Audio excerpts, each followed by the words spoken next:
tarde, queridos estudantes do sétimo ano. Eu sou Eduardo, professor de Geografia, e hoje nós vamos para a nossa quinta videoaula. Nessa videoaula nós iremos fazer uma revisão em forma de exercício. Esses exercícios foram elaborados pelos professores Eduardo, Michel e Daniele, dos sétimo anos, equipe GeoVinci 2020.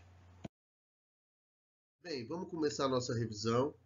Eu vou ter um grande bate-papo com vocês durante essa aula e vou também responder essa revisão, esse questionário. Então vamos para a primeira questão. O que são domínios morfoclimáticos? Domínios morfoclimáticos são expressão utilizada derivada do grego. Morfo significa forma, climático, clima. Então são todas as características físicas que a gente encontra dentro de um determinado domínio. Tá? Nós temos inclusive aqui do lado a imagem dos 6 principais domínios morfoclimáticos brasileiros. Então você tem uma relação dos aspectos físicos, principalmente do relevo, do clima, da vegetação e da hidrografia.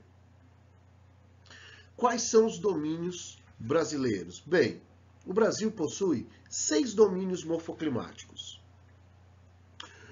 O domínio amazônico, o maior, o domínio do Cerrado, o domínio da Caatinga, o domínio das matas de araucária, os domínios da mares de morro ou Mata Atlântica e o domínio das pradarias.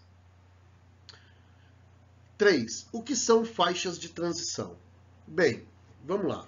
As faixas de transição são justamente essas áreas brancas que nós temos no nosso mapa de domínio morfoclimático. Esse é o mapa do professor Aziz Absaber, tá? Professor de Geologia da USP. E as áreas de transição são justamente as áreas que você tem o contato entre dois grandes domínios. Essa área de transição, essa área de contato, ela vai assumir características das duas ou até das 3 áreas que a circundam. Um grande exemplo dessa área de transição é a mata de cocais. As matas de cocais situam-se no estado do Maranhão e do Piauí e ficam entre o domínio amazônico, o domínio do Cerrado e o domínio da Caatinga, assumindo característica desses 3 grandes domínios. Outra grande área de transição do nosso território é o Pantanal Mato-Grossense, que situa-se entre a floresta amazônica, o Cerrado e a região dos campos e matas de araucária. Apresente algumas características do Cerrado. Bem, vamos falar um pouquinho do Cerrado. O Cerrado é muito importante para nós que moramos aqui no Distrito Federal, pois a região do Distrito Federal ela é praticamente toda recoberta por esse domínio. O cerrado é o tipo de vegetação que predomina. O cerrado é uma savana, a savana é um cerrado. Vamos falar um pouco da vegetação do cerrado. A vegetação do cerrado é uma vegetação de pequeno, médio e grande porte. O cerrado ele possui estratos vegetativos. Nós temos o cerrado estrito senso, o cerradinho, o cerradão, vereda, campo limpo, campo sujo, que são os estratos encontrados dentro do cerrado. A maior parte da vegetação possui os galhos e os troncos retorcidos. Isso devido à acidez do solo. O solo ele é muito rico em ferro e alumínio. É o latossolo vermelho e o latossolo amarelo. O latossolo vermelho ele é rico em ferro e o latossolo amarelo é rico em alumínio. Isso faz com que a vegetação cresça com os galhos, troncos retorcidos. As raízes são profundas para buscar justamente água no lençol freático. Elas estão adaptadas às 2 estações do ano bem definidas, um verão quente e chuvoso e um inverno frio e úmido, frio se comparado ao verão. É uma vegetação que possui uma cortiça no seu caule, na sua estrutura. Essa cortiça serve para reter líquido durante o período de estiagem e também para proteger de queimadas. É o segundo maior bioma brasileiro, é o maior bioma em biodiversidade de plantas medicinais, é considerado o berço das águas, porque na região do Cerrado e do Planalto Central, você tem o berço das 3 principais bacias hidrográficas brasileiras, Tocantins, Araguaia, São Francisco e Platina. Então é considerado um bioma e um domínio de grande relevância ambiental. Agora vamos para a questão número 5. O que é população absoluta? População absoluta refere-se ao número total de habitantes de uma determinada área, de um determinado país, de uma determinada região a ser estudada. População absoluta, número total de habitantes. Quais são os 6 países mais populosos do mundo? Vamos colocar os 6 países, até porque agora o Brasil faz parte. O Brasil estava em quinto e agora ocupa a 6ª colocação. O país que tem a maior população do mundo é a China. O segundo país que tem a maior população do mundo é a Índia. Lembrando que o crescimento populacional da Índia é maior do que o crescimento populacional da China. Então, em pouco tempo, a Índia deve passar a China em número total de habitantes. Mas, por enquanto, a China vem em primeiro, a Índia em segundo. Em terceiro lugar, os Estados Unidos da América. Em quarto lugar, a Indonésia. Em quinto lugar, o Paquistão ocupa a 5ª colocação, que era até então do Brasil. E em sexto lugar, o Brasil. O que é população relativa? Questão número 7. População relativa faz referência ao número de habitantes por quilômetro quadrado. Tem tudo a ver com povoado ou densidade demográfica. Para chegar ao número referente à população relativa de uma determinada área, nós pegamos a área total e dividimos pela população total. Você dividindo a população total pela área total de uma região, você tem então a população relativa, ou seja, o número de habitantes por quilômetro quadrado. O que é população relativa? Falamos agora na 7ª, beleza? Agora vamos para a 8ª. 8ª, conceitue miscigenação. Miscigenação, o conceito de miscigenação está ligado à questão de mistura étnica. O Brasil é um povo que tem uma alta miscigenação, composto principalmente por 3 grandes troncos étnicos. Os africanos, negros africanos, os índios, os ameríndios e os europeus. O Brasil é populoso e povoado? Bem, vamos lá. O Brasil é um país populoso, porque para ser considerado populoso, em termos de número total de habitantes, o Brasil precisaria ter mais de 100 milhões de habitantes. Nós temos 210 milhões de habitantes. Então, o Brasil é considerado um país populoso. Porém, quando nós pegamos a população total de 210 milhões de habitantes e dividimos pela área total de 8,5 milhões, o Brasil vai ter, em média, 24, 25 habitantes por quilômetro quadrado. Portanto, segundo a ONU, ele não é considerado uma região povoada. Para ser considerado povoada, precisa ter mais de 100 habitantes por quilômetro quadrado. Caracterize o crescimento vegetativo. Bem, o crescimento vegetativo também pode ser chamado de crescimento natural. Diz respeito à diferença entre a taxa de natalidade e a taxa de mortalidade, ou seja, o número de óbitos de uma determinada localidade.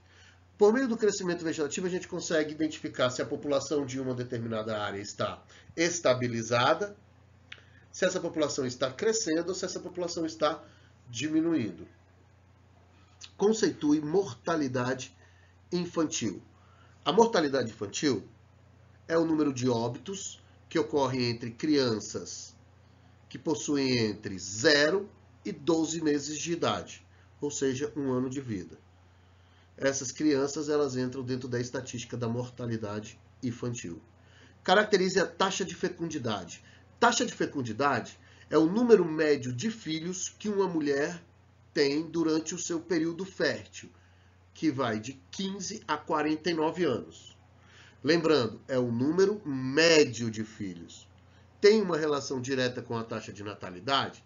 Tem, mas são conceitos distintos.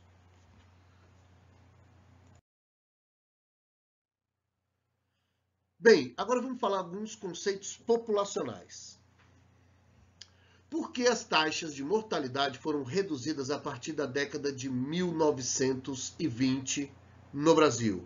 Bem, alguns fatores foram determinantes para a redução da taxa de mortalidade no Brasil a partir da década de 20.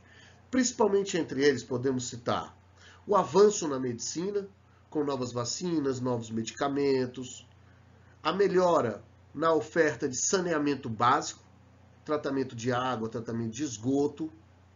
Esses fatores foram fundamentais para a diminuição da mortalidade no Brasil. O que foi o Baby Boom ou explosão demográfica? Bem, Baby Boom é um nome que se dá a um período de grande crescimento demográfico que ocorreu no mundo, principalmente após a Segunda Guerra Mundial. Após a Segunda Guerra Mundial, houve um grande crescimento demográfico. Os países subdesenvolvidos começam seu processo de independência, urbanização, industrialização.